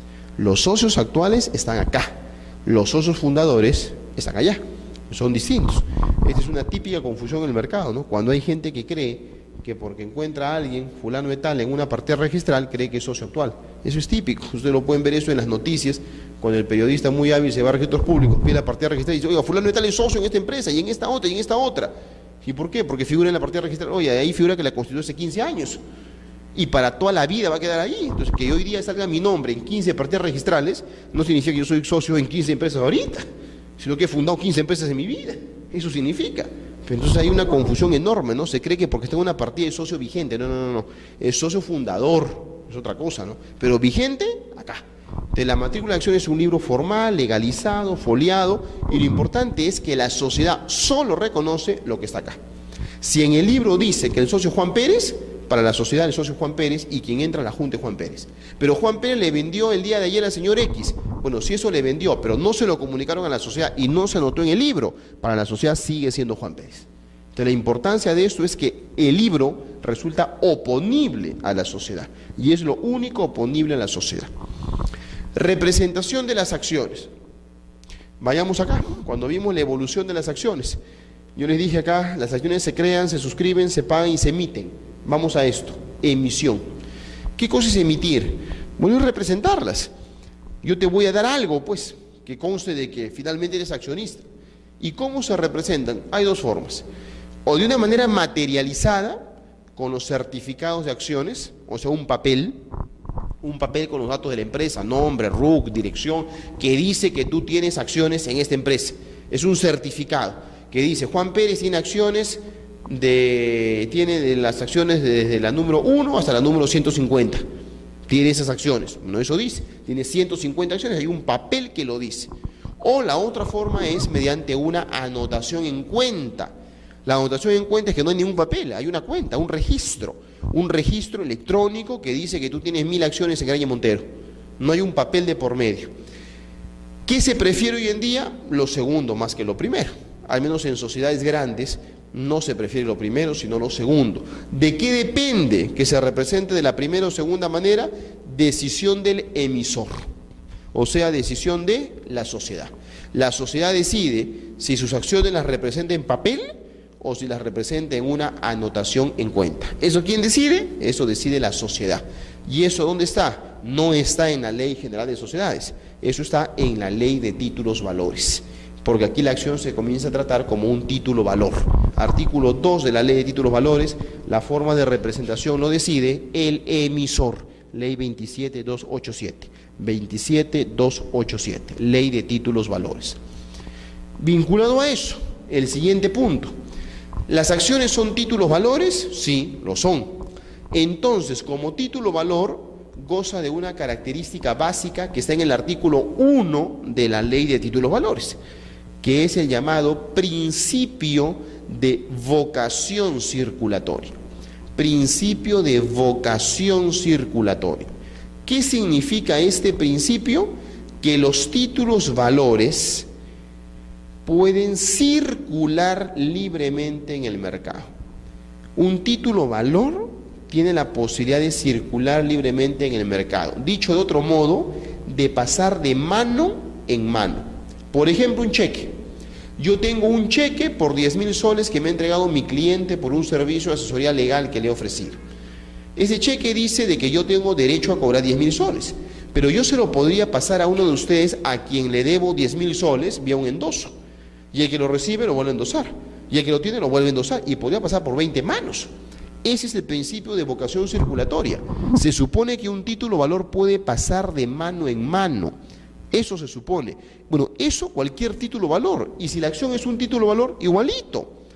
Ahora, eso no impide que pueda haber limitaciones. Pero las limitaciones tienen que ser temporales. No puede ser absoluta. Puede hacerse, y de hecho se hace en la realidad, donde hay un pacto que diga, oiga, acá ninguno de nosotros podrá vender sus acciones en los próximos 5 años. ¿Se puede decir eso? Sí, es válido, pero ojo, es temporal, pues, 5 años. Lo que no podemos decir vía estatuto es, por si acaso acá nadie puede vender nunca sus acciones. No, un momentito, ¿cómo que no? Si es un título valor, yo lo puedo vender. Que yo pueda pactar con la sociedad de que no lo puedo vender 1, 2, 3 años, sí, la ley me permite hasta 10 años, pero es una limitación temporal, prohibición temporal. Lo que no puede darse es una restricción absoluta, de que no se puede transferir, eso no se puede hacer. Entonces, la Ley General de Sociedades, recogiendo lo que dice la Ley de Títulos Valores, permite la limitación temporal. Derechos y gravámenes sobre las acciones. El usufructo de acciones. ¿Es posible el usufructo? Sí, como ustedes saben, el usufructo es un derecho real que lo que hace es conceder el uso y el disfrute. Igual se puede dar acá, el uso y el disfrute, se puede dar el dividendo a favor de un tercero. Lo interesante de la Ley General de Sociedades es que permite que se conceda también los derechos políticos de voto. O sea, yo te puedo dar, entre comillas, cierta disposición, cuando en general los derechos reales, dentro de los derechos reales, el usufructo no te da disposición, te da uso y disfrute. Pero en materia societaria, el usufructo de acciones es distinto, porque te da la posibilidad de disposición, en el sentido que yo te puedo dar derechos políticos como el voto. Claro, restringido, porque tú no puedes vender la acción, o sea, no tiene disposición plena, pero sí tiene disposición para votar, eso sí. Entonces es una figura sui generis, el usufructo de acciones. No es como el usufructo en general. No obstante, se rige supletoriamente por el Código Civil. Las medidas cautelares sobre acciones. Bueno, una acción puede ser embargada, por supuesto, claro, ¿no? No hay ningún problema. Puede haber una medida cautelar sobre una acción, perfectamente, ¿no? Y habrá derecho, pues, económico, o sea, el valor de la acción. Pero el hecho que la acción sea embargada no significa que el embargante tiene derecho, pues, a votar. Obviamente que no, ¿no? Los derechos políticos quedan en el accionista, los derechos de accionista están en el propietario. Porque tú me embargues mi acción, no te da derecho a que tú vengas a la Junta y votes por mí. Obviamente que no. Tú tienes derecho a que la acción se ejecute, se venda, se remate y lo cobres. Eso es el derecho que tú tienes. Y en estas figuras estaba, ya no está, estaba antes la prenda de acciones. La prenda de acciones ya no está acá porque el artículo 109 se derogó porque se le reguló a través de la garantía mobiliaria, ¿no? La garantía mobiliaria ya es una prenda genérica, en la ley del año 2006, y donde eliminó ese artículo que había antes específico sobre la prenda de acciones, hoy día se rige por la garantía mobiliaria. O sea, ¿una acción podría ser materia de una garantía mobiliaria? Claro. ¿Por qué? Porque la acción es un bien mueble y la garantía mobiliaria recae sobre bienes muebles. Entonces, tanto eso se da así según el Código Civil, es posible que haya una garantía mobiliaria, lo que antes era una garantía prendaria. De modo tal de que estas figuras de medidas cautelares, usufructo y prenda, es posible que se dé. En suma, pues, la acción resulta ser un título importante dentro de la sociedad, representativo de la participación accionaria, que canaliza el derecho patrimonial del accionista y que tiene un contenido no solo económico, sino también político, aunque hoy en día cabe el desmembramiento, según lo hemos explicado. Las acciones van para más, ¿no? Nos puede servir para cotizar en bolsa, lo cual sería todo un tema de ver cómo cotiza en bolsa, el desenvolvimiento que pueda tener en un mercado nacional o en un mercado extranjero. Las acciones podrían dar lugar a representación de otros títulos valores, por ejemplo, un ADR, un ADS, un ETF, que son títulos valores construidos a partir de una acción. ¿Cómo represento yo las acciones para cotizar en la Bolsa de Valores de Nueva York? Un ADR, recibo de depósito americano, por ejemplo, no es una forma ya más compleja de configurar. O cómo acceder a un inversionista extranjero a la bolsa local, un ETF, que es un título de cambio que permite agrupar acciones de empresas líderes. O sea, la acción ya va mucho más allá, pero es un título pues importantísimo, porque es la base para participar en una sociedad, con voto, sin voto, mayoría, minoría, con carga, sin carga, como fuese, pero es la forma de acceder a una sociedad. Yo accedo a una sociedad a través de una acción, que es un título. Claro, hay otras formas de acceder, pero que ya dan derechos distintos, no puedo tener un bono, pero una acción se convierte en un instrumento de renta variable, donde lo que está haciendo el inversionista es comprarse el riesgo. Eso hace, se compra el riesgo, porque la acción te puede permitir ganar o perder. Hay un riesgo. Y ese riesgo tiene un precio. Bueno, yo quiero jugar a eso. Si yo no quiero arriesgarme, quiero algo seguro, no adquiero una acción, adquiero un bono. El bono es un instrumento de renta fija, pero la acción es un instrumento de renta variable, ¿no? Si yo quiero participar en una sociedad asumiendo ese riesgo y ganando dinero, acción. Ahora, yo puedo armar un paquete de inversiones y comprar una parte en acciones y una parte en bonos. También puedes hacer eso. Ya depende del perfil del inversionista, ¿no? Pero es la forma como el inversionista accede pues a un negocio. Muy bien, amigos, ¿alguna pregunta, alguna duda sobre esto?